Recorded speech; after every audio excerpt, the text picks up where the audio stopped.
Antawananko panangko ai lalayai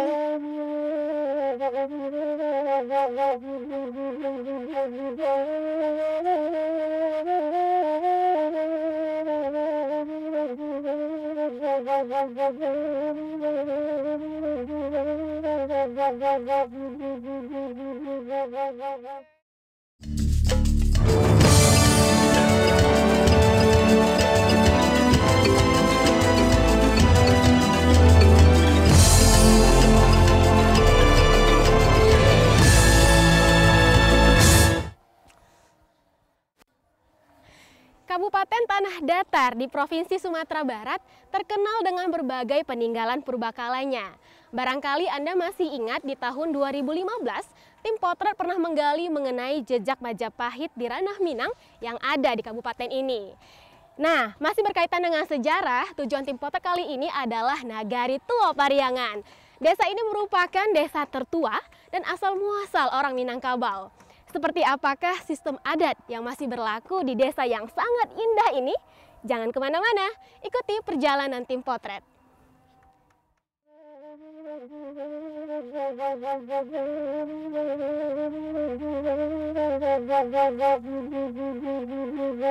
Nandenya jaya jaden wali aluru ikalawang badi banang imanyo lakininyo kini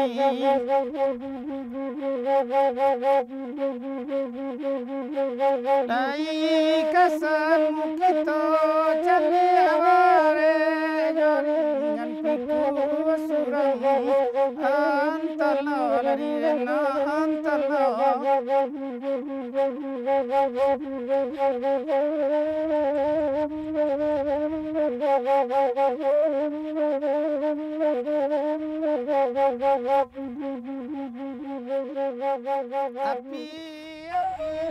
Nagari Tuo Pariangan belakangan ramai diperbincangkan setelah sebuah media perjalanan asing menetapkannya sebagai desa terindah di dunia. Keindahan nagari ini memang sudah terlihat bahkan sebelum kami tiba di pusat desa. Namun yang memikat kami ke sini tidak hanya keelokan alamnya, tetapi juga sejarah yang melekat padanya.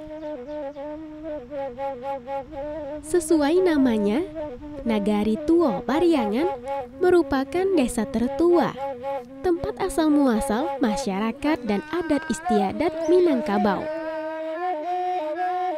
Terlepas dari semua legenda yang menyertai sejarahnya, Pariangan memiliki arti penting bagi masyarakat Minangkabau.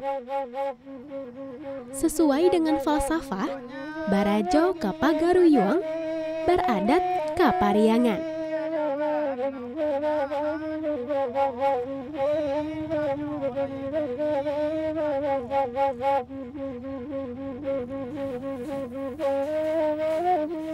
Selamat pagi Pak Wali.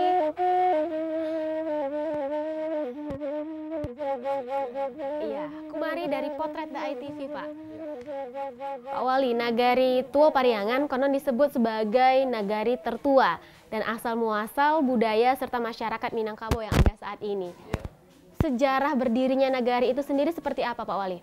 Jadi setelah masyarakat Pariangan yang dari Gunung Merapi itu turun ke Pariangan, Padang Panjang, jadi di sini didirikanlah sebuah kerajaan yang bernama Sumayan Koto Batu. Jadi di Pariangan ini itulah kerajaan pertama Minangkabau saat itu. Setelah itu baru berkembang, selanjutnya baru ke Pagaruyuang.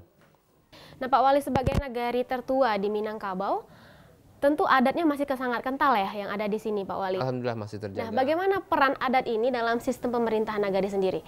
Jadi kalau untuk masalah menjaga adat istiadat di Nagari Pariangan, kita mempunyai lembaga, yaitu KAN. Jadi Lembaga Kerapatan Adat Nagari inilah nanti yang akan membuat aturan-aturan kebijakan-kebijakan terhadap anak kemenakan di Nagari Pariangan tentang perilaku-perilaku yang harus mereka laksanakan.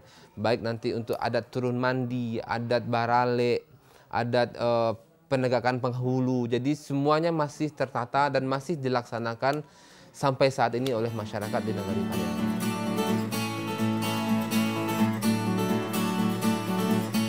Berada di lereng Gunung Marapi pada ketinggian 500 sampai 700 meter di atas permukaan laut, nagari ini memiliki banyak rumah gadang yang masih berdiri kokoh. Hamparan gonjong-gonjong atap rumah yang menjulang tinggi menandakan bahwa masyarakatnya menjunjung tinggi adat budayanya.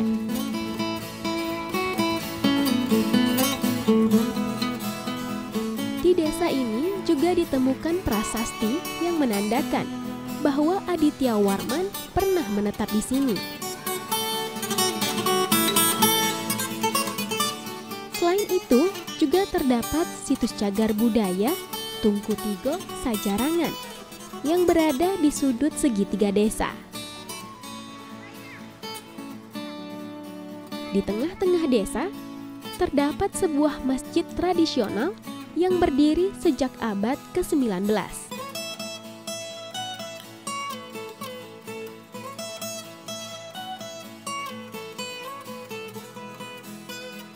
Berkeliling di nagari ini, kita akan banyak menemukan benda atau tempat yang ditetapkan sebagai cagar budaya. Berada di bagian utara Jorong Pariangan, terdapat sawah gadang Satampang Baniah yang pertama kali dibuat oleh leluhur orang Minang untuk menanam padi.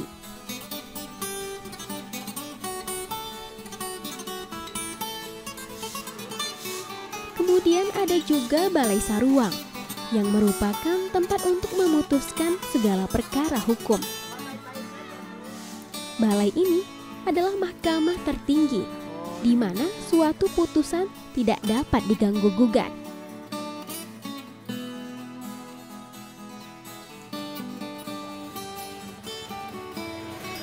Dari Balai Saruang, mari kita beranjak ke sebuah cagar budaya lainnya yang memiliki arti penting dalam sejarah arsitektur rumah adat Minangkabau yang kini kita kenal dengan atap begonjongnya. Nah baik, Sultan, sekarang kita berada di situs makam Tantejo Gurhano ya. Oke, nah selain situs makam ini juga ada terdapat beberapa situs lainnya ya Sultan ya. Boleh dijelaskan apa saja itu? Di sini namanya Balai Panjang. Jadi di Balai Panjang ini terdapat beberapa situs, diantaranya makam Tantejo Gurhano. Ini ada balai, inilah yang Balai Nam Panjang, itu tempat bermusyawarah. Kemudian ada di sebelah sini tempat peribadatan. Ini adalah bentuk candi yang paling primitif di timur. Oke, yang paling primitif. Yang paling primitif. Inilah candi yang paling primitif. Pariangan ini adalah nagari yang tertua di Minangkabau. Itu diyakini dan dipercaya oleh masyarakat Minangkabau. Ceritanya keturunan Minangkabau itu berasal dari Banu Ruhum, yaitunya Sultan Suri Maharajudirajo. Beliau berlayar dari Banu Ruhum. Akhirnya dia mendapat ke Pulau Paco namanya. Inilah yang Pulau Paco, Pulau Sumatera itu dinamakan Pulau Paco. Kemudian dia melihat kedipan api dari tengah laut. Kemudian dia tuju, kemudian maka dia merapatlah ke puncak Gunung Marapati. Kemudian di sana udah lama dia tinggal, turun dia ke bawah. Kalau pepatah Minangnya mengatakan disusun batang baringin, disusun di kabek tigo, dia lah lama manahan dingin, maka turun ke bawah nangko. Artinya udah lama dia di sana menginapnya, udah dingin dan segala macam, dia turun ke bawah ini. Karena melihat api? Bukan. Dia ingin mencari tempat untuk tinggal yang bagus. Nah, dia turun ke bawah sini. Kemudian di sini namanya Gunung Patualo, tempat ini. Nagari Pariangan ini, desa Pariangan namanya Gunung Patualo. Kesinilah dia turunnya. Di dalam tambo dinyatakan ke Gunung Patualo, ke Padang Panyariangan. Nah, inilah yang Gunung Patualo. Nah, sebagai nagari tertua asal muasal orang Minangkabau saat ini, tentu budaya juga berkembang di sini. Nah, kaitan antara Tantejo Gurhano dengan budaya di Minangkabau ini apa? Tantejo Gurhano adalah seorang yang diutus oleh raja,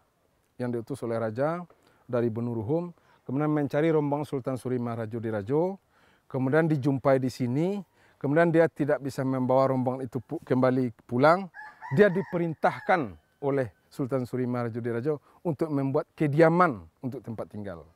Nah, inilah bentuk kediaman yang dibuat oleh Tantejo Gorano. Rumah adat, rumah gadang, bentuk rumah gadang inilah yang dibikin oleh Tantejo Gorano.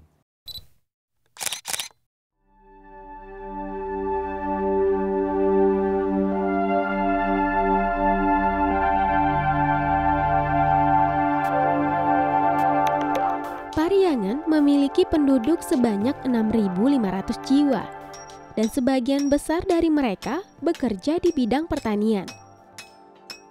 Di samping itu, ada juga yang menggantungkan hidup dari membuat kerajinan seperti pandai besi. Sejarah keberadaan pandai besi di Pariangan hadir sejalan dengan keahlian bercocok tanam nenek moyang orang Minangkabau puluhan abad lampau. Untuk membuka lahan dan menggarap tanah, tentulah membutuhkan peralatan keras dan tajam. Nah, dari jauh tadi sudah terdengar bunyi-bunyi tang-ting. Kita kirain apa? Ternyata pandai besi, pemirsa. Nah, di sini pembuatan berbagai alat untuk pertanian karena untuk mendukung aktivitas bertani ya, karena masyarakat di sini memang mayoritasnya bertani dan berkebun. Maka alat yang dibuat juga seperti cangkul dan lain-lainnya. Dan ini dipasarkan memang untuk warga masyarakat di sekitar sini. Nah, uniknya juga di sini tungku api untuk membakar besinya menggunakan batu bara yang didatangkan dari daerah Sawah Lunto, pemirsa. Dan aktivitasnya memang sangat tradisional, sangat manual, bagus sekali.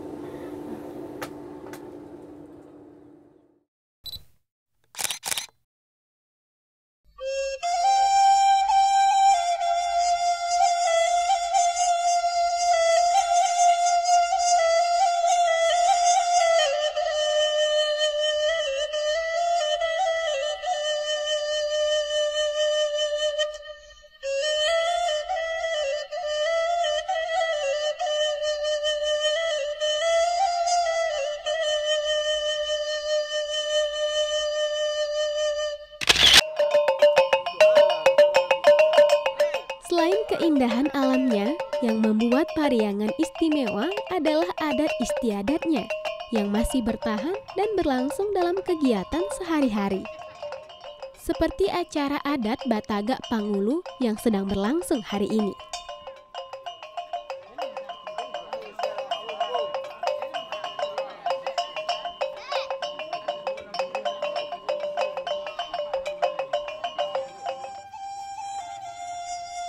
Batagak Pangulu merupakan tradisi pemberian gelar adat yaitu datuk.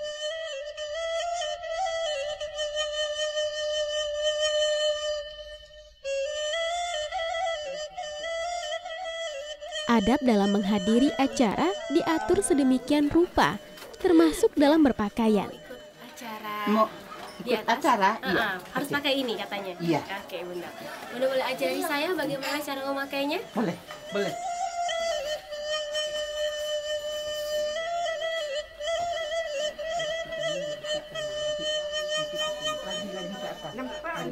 Dilipat kali bunda ya? Iya, iya. Dimasukin di sini, terus iya, gitu, iya, iya. Oke, sudah selesai. Ini saja langsung Iya. naik ke atas. Iya, Oke. iya.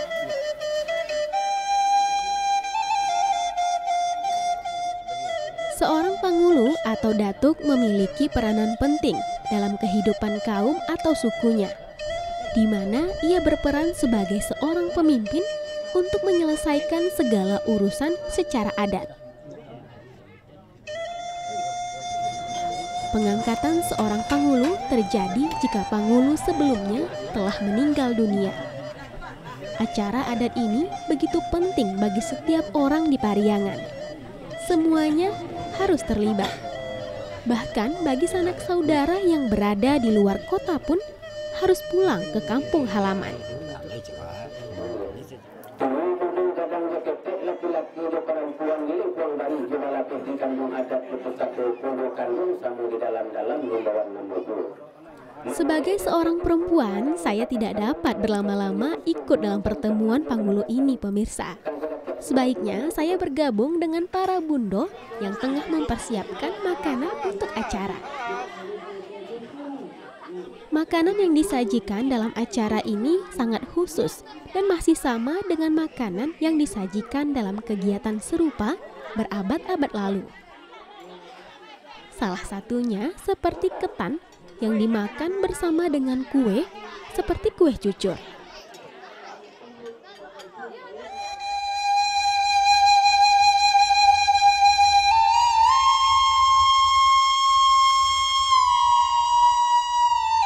Di era modern saat ini, rasanya sulit menemukan tempat yang masih menjaga keaslian adat dan budayanya. Bahagia rasanya dapat berada di tengah-tengah masyarakat Pariangan yang memiliki hubungan persaudaraan yang begitu erat. Dan ini semua diikat dan disatukan oleh adat dan kearifan budayanya.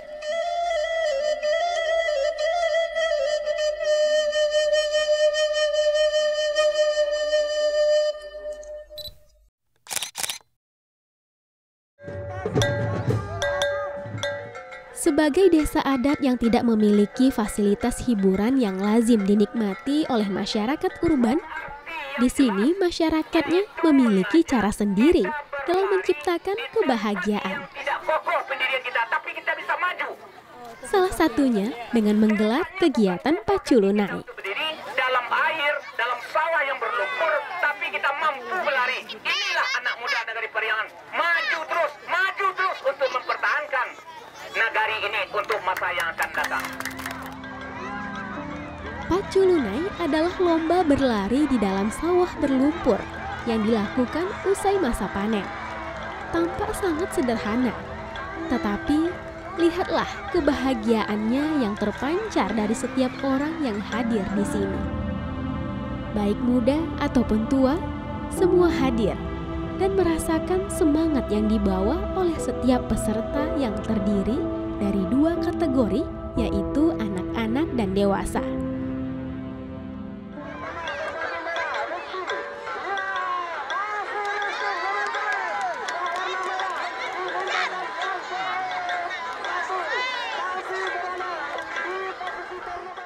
Pacu lunai ini tidak hanya soal pertandingan untuk mengasah semangat sportivitas para pesertanya. Berlari di atas lumpur hampir setinggi lutut bukanlah perkara mudah. Bukan soal menang atau kalah. Pacu lunai menyiratkan pesan bahwa dimanapun kita berada dan dalam kondisi seberat apapun, janganlah pernah patah semangat. Jika terjatuh, maka bangkitlah. Barulah mimpi dapat diwujudkan.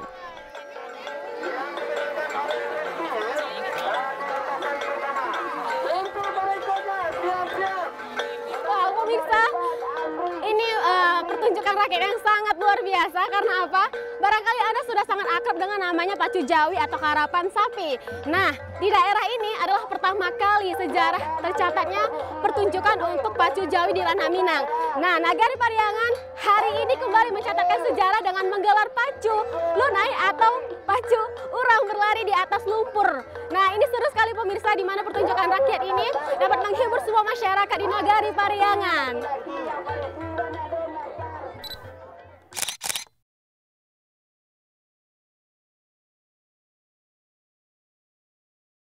Nagari Tuo, Pariangan sesungguhnya sudah ditetapkan sebagai situs cagar budaya. Penetapan status ini ditambah lagi dengan keindahan alamnya, tentu menjadi daya tarik Provinsi Sumatera Barat. Lantas bagaimanakah peran pemerintah di nagari ini?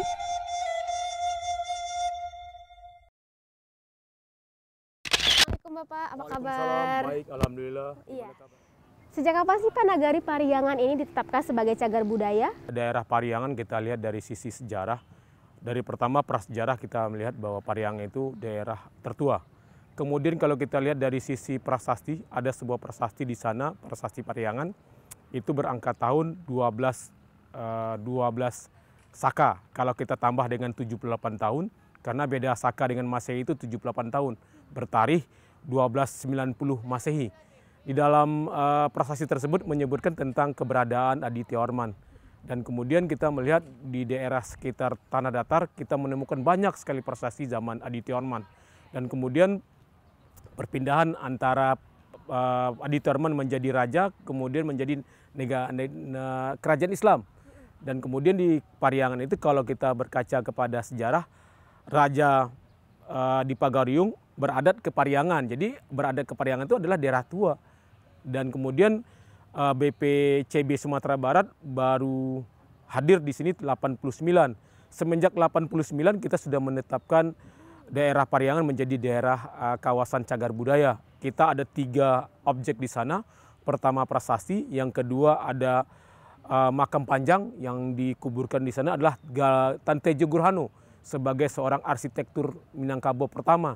Kemudian kita juga mengenal di sana ada bermacam-macam surau dan kemudian di tengahnya ada masjid. Dari bermacam-macam surau tersebut ada 3 aliran di sana. Ada aliran Satariyah, kemudian ada aliran Nasabandiyah, dan ada aliran Samaniyah. Mereka hidup berdampingan, tidak ada bermasalah. Itu kita lihat dari sisi demokrasinya. Dan kemudian ketika mereka melakukan sholat yang lebih bersama-sama atau Jumat, mereka bersama-sama melakukan sholat Jumat.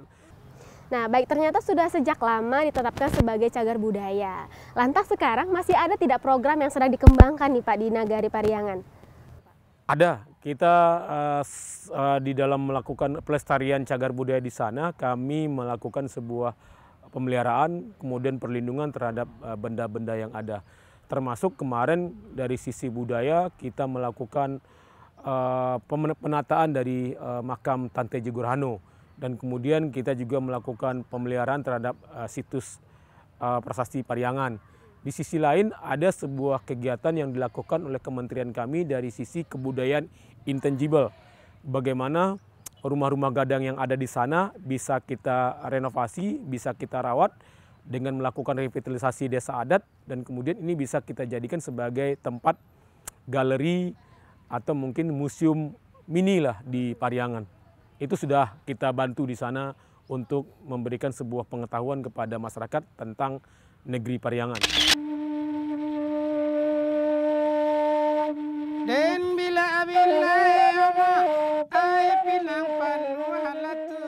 Nagari Tua Pariangan dengan segenap kisah dan keindahan alamnya begitu memikat hati. Kita layak berterima kasih kepada masyarakatnya yang dengan begitu setia menjaga adat budaya dan keindahan alamnya. Keberadaan adat tidak hanya menjaga, mengikat hubungan sosial masyarakatnya, tetapi juga selaras dengan keutuhan alam. Sebab adat menjaga alam dari ancaman kerusakan yang merupakan konsekuensi dari peradaban manusia modern. Sampai jumpa lagi dalam edisi potret selanjutnya. Selalu ingat, buka mata, hati, dan telinga, karena ada banyak nilai berharga yang dapat menjadi potret bagi masa depan kita.